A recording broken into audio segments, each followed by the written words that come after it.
Hello friends, রাধুনী রসই থেকে আপনাদের সবাইকে স্বাগত। আবার আমি হাজির হয়ে গেছি আমার একটি রেসিপি নিয়ে।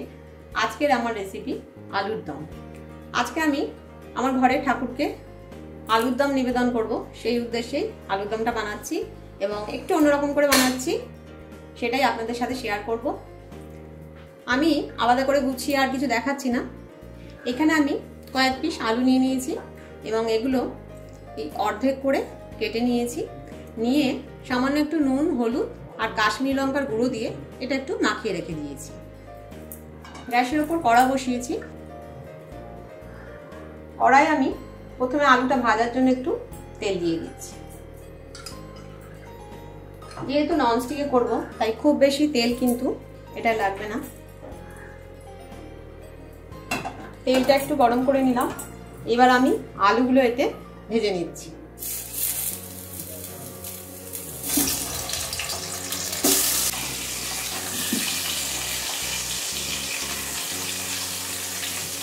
ননস্টিক কড়াই কিন্তু গ্যাসের ফ্লেমটা লোতে করেই করতে হবে, কারণ নইলে কড়াটা পুড়ে যায় আর জিনিসটাও ভালো হয় না।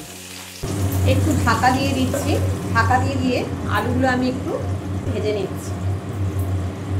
এতে আলুগুলো নরমও হবে আর ভাজাও হয়ে যাবে।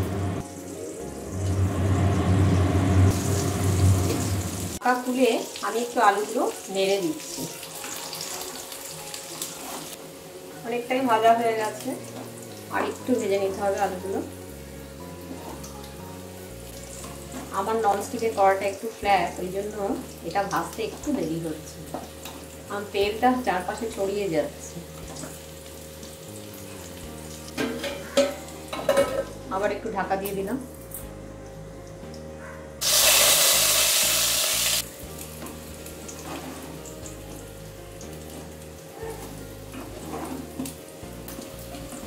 দেখুন আলুগুলো কিন্তু আমার ভাজা হয়ে গেছে। এবার এগুলো আমি অন্য একটা পাত্রে নামিয়ে নিচ্ছি। আলুগুলো আমার সব ভাজা হয়ে গেছে। এবার আমি এটা নামিয়ে নিলাম। এবার আমি কড়াই আর সামান্য একটু তেল দিচ্ছি।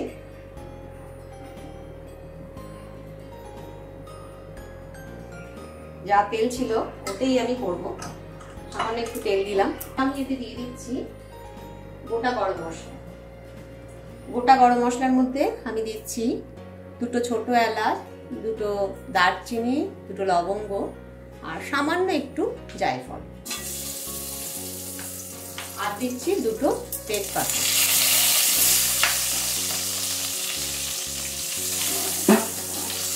ফোড়নটা একটু নেড়ে নিচ্ছি। ফোড়নটা নেড়ে নিয়ে এতে আমি দিয়ে দিচ্ছি আদা আর শুকনো লঙ্কা বাটা।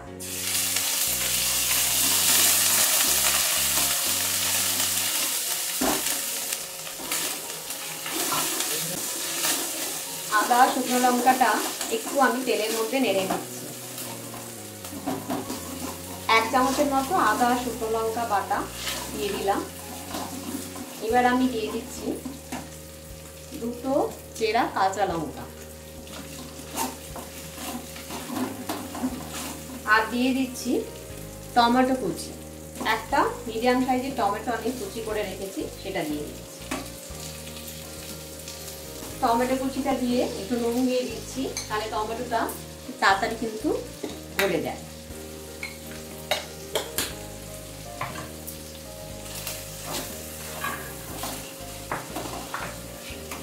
টমেটো কুচিটা দিয়ে আবার একটু ঢেকে দিচ্ছি টমেটোটা একটু ভালো করে কষে যাওয়ার জন্য।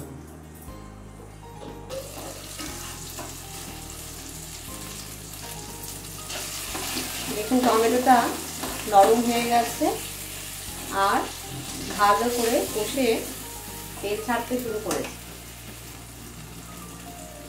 এবার আমি দিয়ে দিচ্ছি 1 চা চামচ ধনে গুঁড়ো, 1 চা চামচ জিরে গুঁড়ো, একটু হলুদ গুঁড়ো দিলাম, সামান্য একটু কাশ্মীরি লঙ্কার গুঁড়ো, একটু জল দিয়ে দিচ্ছি ওপর থেকে মশলাটা কষার জন্য। মশলা আমি আদা বাটার যে জলটা ছিল সেটাই এখানে দিচ্ছি। দিয়ে সমস্ত মশলাটাকে একটু ভালো করে কষিয়ে নিচ্ছি। একটু জল দিয়ে আমি মশলাটাকে কষিয়ে নিচ্ছি। দেখুন মশলাটা কষে গিয়ে কিন্তু তেল ছেড়ে গেছে, তার মানে মশলাটা আমাদের ভালো করে কষানো হয়ে গেছে। এবার আমি ভাজা আলুগুলো দিয়ে দিলাম, দিয়ে ভালো করে মশলার সাথে আলুগুলো ভালো করে কষিয়ে নিচ্ছি। আলুগুলো মশলার সাথে কষিয়ে নেওয়ার পর সামান্য একটু কাজু আর কিশমিশ বেটে রেখেছি সেটা দিয়ে দিচ্ছি।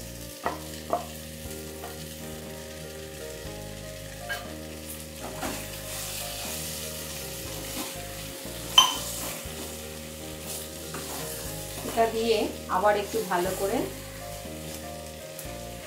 কষিয়ে নিচ্ছি। অল্প তেলেই কিন্তু আমার আলুর দম হচ্ছে।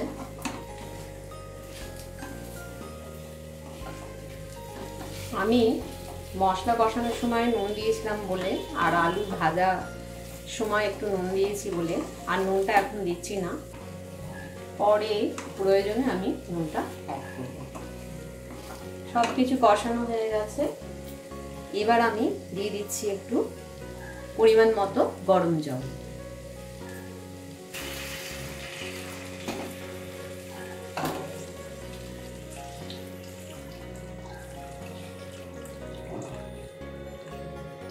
জলটা আমি সেইভাবে দিয়ে দিলাম যাতে আলুটা ডুবে থাকে। এই জলেতেই আলুটা আমাদের ভালো করে সেদ্ধ হয়ে যায়। গরম জল দিয়ে গ্যাসের ফ্লেমটা একদম সিমে করেই সমস্ত রান্নাটা হচ্ছিল। এবার আমি একটু বাড়িয়ে দিলাম, লো টু মিডিয়ামে করে দিলাম, আর উপর থেকে একটু ঢাকা দিয়ে দিচ্ছি যাতে আলুটা ভালো করে সেদ্ধ হয়ে যায়। ঢাকা দিয়ে রান্না করলে আলুটাও সবজি সেদ্ধও হয় আর তাড়াতাড়ি রান্নাটাও হয়। ঢাকাটা খুলে দিলাম। আলু দেখুন আলুগুলো কেটে যাচ্ছে, তার মানে আলুগুলো কিন্তু দেখুন আলুগুলো কিন্তু কেটে যাচ্ছে, তার মানে আলুগুলো একদম সেদ্ধ হয়ে গেছে। এবার আমি গ্যাসের ফ্লেমটা একটু জোরে করে দিয়ে ঝোলটা একটু শুকিয়ে নিচ্ছি। আলুর দমের ঝোল অনেকটাই শুকিয়ে এসছে। এবার আমি উপর থেকে একটু চিনি দিয়ে দিলাম, হাফ চা চামচের মতো চিনি দিয়ে দিলাম। হাফ চা চামচের মতো চিনি আর সামান্য একটু চামচেরও একটু কম একটু গরম মশলার গুঁড়ো দিয়ে দিলাম।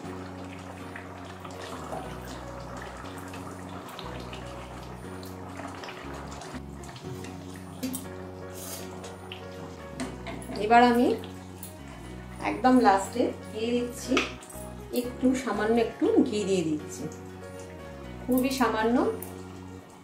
আমি খুন্তির মধ্যে নিয়ে আমি ঘিটা অ্যাড করে দিলাম। আমাদের কিন্তু আলুর দম একদম রেডি। এইটুকু ঝোল আমি রাখছি, আপনারা চাইলে ঝোলটা না চাইলে আরেকটু শুকিয়ে নিতে পারেন। আমি একটু এই ঝোল ঝোল আলুর দমই একটু রেখে দিচ্ছি। 5 মিনিট একটু ঢাকা দিয়ে স্ট্যান্ডিং টাইম দিলাম, তারপর আমি এটা সার্ভ করে দিচ্ছি। নিরামিষ আলুর দম আমার তৈরি হয়ে গেছে, আমি এখানে সার্ভ করে দিয়েছি। আপনারা দেখতেই পেলেন খুব বেশি মশলাপাতি দিয়ে যে আলুর দমটা করেছি তা নয়, খুব সাধারণ মশলাপাতি ইউজ করেছি আমি। আর একটু ঝোল আমি এখানে রেখেছি, আপনারা চাইলে এটা আর একটু আলুর দমটাকে ড্রাই করে নিতে পারেন। এটা আমি আমার ঘরের ঠাকুরের উদ্দেশ্যে নিবেদন করব বলে তৈরি করেছি, সেটাই আপনাদের সাথে আজকে শেয়ার করলাম। অবশ্যই একবার এইভাবে ট্রাই করে দেখতে পারেন। যদি ভালো লেগে থাকে রান্নাটিকে লাইক ও শেয়ার করার অনুরোধ রইল। নতুন বন্ধুদের আমার সাবস্ক্রাইব করার অনুরোধ রইল। পাশে থেকে বেল আইকনটা অবশ্যই প্রেস করবেন, তাহলে আমি নতুন নতুন রান্নার আপডেটগুলো সহজেই পৌঁছে যাবে। সুস্থ থাকবেন, ভালো থাকবেন, ধন্যবাদ।